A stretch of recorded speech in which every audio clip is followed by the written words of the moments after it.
You have no idea how frustrated I am right now. I don't know how any of you are supposed to take me serious as a critic if I can't just shit on something every now and again. Let me explain, because this is all out of context, out of order. It's like a Christopher Nolan movie. The other day, I get an email, as I do, inviting me to a screening of that new Nicholas Sparks movie, White People Almost Kissing. The sequel. Or the longest ride, the longest yard. I think Adam Sandler's in it. Doesn't matter. Point being, this is my chance. I get all excited. I go to the city. I go to the screening. I'm sitting there with the other critics. I'm like nudging them like, hey, this movie's gonna suck. It's gonna be awesome. I mean, the last like 6 movies based on Nicholas Sparks properties have just been bad. Look at me. Look at this face. This is a face that sat through The Lucky One in a theater. I paid money like an adult. I didn't freaking download it. It's one of the worst movies I've ever seen. It's a little hyperbolic, but I am going to say any movie that has a montage where a man teaches a child how to play the piano and fucks that kid's mom in the same montage, it's just a weird movie. And somebody gets killed by a treehouse? What the fuck's going on? Spoiler alert for The Lucky One. The only lucky one's the person who hasn't seen it, but don't worry about it. Anywho, sitting there, I'm all giddy, hoping it's going to be bad. Movie starts. It's a long one. It's like 2 hours and I think like 15 minutes or something to the extent of that. Credits roll. Only laughed at it about one time. Look to the left. Look to the right. And then it hit me. That wasn't a bad movie. That's right. Nicholas Sparks movie. It wasn't bad. I was praying for it to be bad. I was hoping to laugh my ass off. I was hoping to see all of the tropes of the romantic Nicholas Sparks movie. And trust me, some of them are there. Some of them are very there. But they actually kind of work in this movie.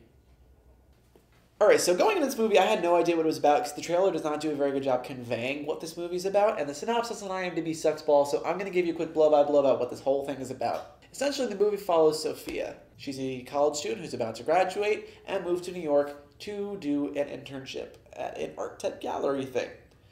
She runs into Luke Collins, the goddamn most handsome motherfather riding a bull. Doesn't sound romantic when I say that out loud. She's very hesitant about getting involved with him because she knows she only has a couple weeks left, but, you know, have you seen his chin? Good damn. So she does get involved with him. And as strange as this is, there's a car accident on their first date, not involving them, and they end up rescuing this old man, and he's got all these letters because what's a Nicholas Sparks movie without a shitload of love letters? Am I right, ladies? Looking at you. And then Sophia becomes close with the old man. She starts reading him the letters, which gives us our parallel story in the 40s, while her relationship blossoms with Luke, and then, you know, there's the parallel stories, and, you know, she's learning lessons and seeing, like, where the older man, Ira, went wrong, and then she's applying that to real life, and, you know, it's all kinds of stuff. Alright, so let me get the positives out there for you, because I know that everyone's screaming at their computer screen and going, but please, it's gotta be a bad movie. Just hear me out. Hear me out. You shut up. You shut up, Lorenzo, and you listen. You'll learn something. So positives. I gotta say, the 2 concurrent stories, you know, we have 2 romantic leads in this movie, present day and a past day. I know, right? Nicholas Sparks.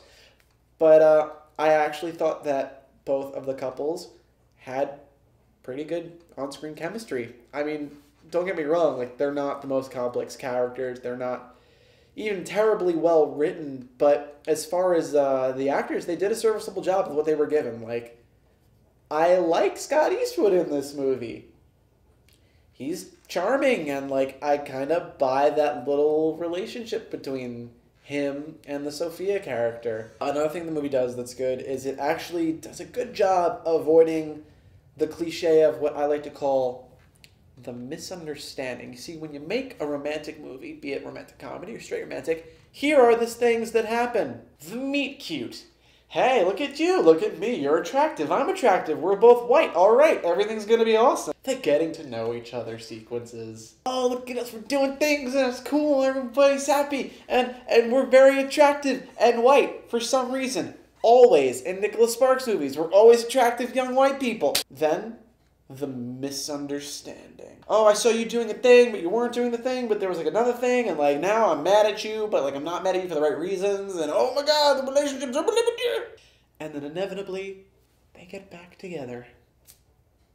Now, the thing that I actually dig about this movie is that they completely threw away the whole misunderstanding trope. Like, the things that drive these couples apart are actually kind of creative. Like they're decently, they're like real life stuff, you know, and they're just interesting conflicts that like we are faced with, where it's like, okay, like there is no resolution for this.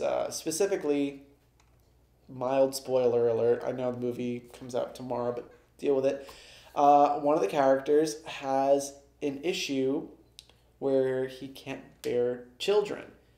And it's established earlier in the film that the partner really, really wants kids. Now, normally this would end up falling on, like, the female character. But they did something interesting, and they put this on the male character. He's the one who can't, like, make it happen. And it's an interesting conflict to see play out because there is no solution, really. There's no easy way out. Like, these two people love each other, but, like, he can't give her the one thing that she wants, a family. So it's interesting to see those people work through that. So as I said before, they avoid some cliches, but they definitely have some of them in there, especially some of the Nicholas Sparks cliches. The period piece, the running around at the beach. The getting caught in the rain is pretty ridiculous, and it's kind of hilarious how, like, dependent on the situation it always is. It's like the character's emotions are connected to the rain. If anybody mentions Men in Black 2, I will shave you with a toothbrush. Something that I liked is that they kind of poked fun at it. Like, it almost seemed intentional, and it makes a little bit more sense when you look at who directed this movie. So one of the funny things about White People Almost Kissing 7, the Nicholas Sparks movie, is that it was actually directed by a black man. It was directed by George Tillman Jr., who directed such films as Notorious and a little favorite of mine, Faster. Thank you, David Strano, for showing me Faster. Why wasn't that in the marketing? From the director of Notorious and Faster comes The Longest Ride. Now, what's funny about the movie Faster is it's this super, super cheesy, ridiculous revenge movie, but it's very self-aware. It does a good job circumventing some of the cliches while acknowledging and having fun with them. And as weird as this sentence is going to sound, The Longest Ride to romantic films is what Faster is to revenge action movies. Like, you can tell, like, some of the stylistic quirks of the director made it over.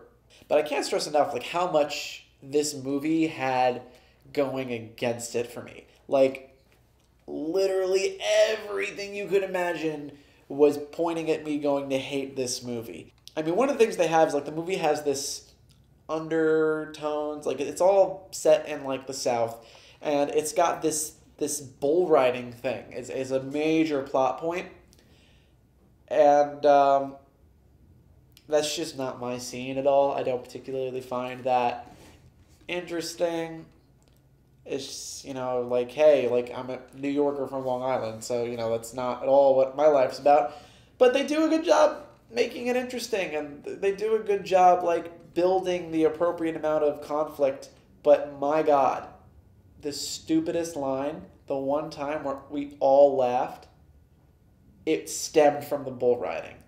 All I'm going to say is, bull riding is all I know. It's all I can do.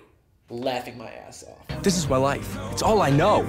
So, overall, men, if you're looking to score some points with the ladies, watch a good old sentimental tearjerker, you can do a lot worse than this movie, I promise you. Like, it's not that bad. It's decently paced, you know, with the two going storylines. Like, they do a good job moving you around pretty fast. And, there's some bull violence and there's like a boob in there. So, hey, men, there you go. It's probably one of the better Nicholas Sparks movies, which is sort of like saying, that shit wasn't that bad.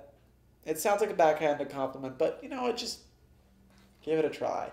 I would say, you could do worse. So there's like places to write comments below my face. I would like to know what you guys... You know what? No. I decided I don't care. Sorry.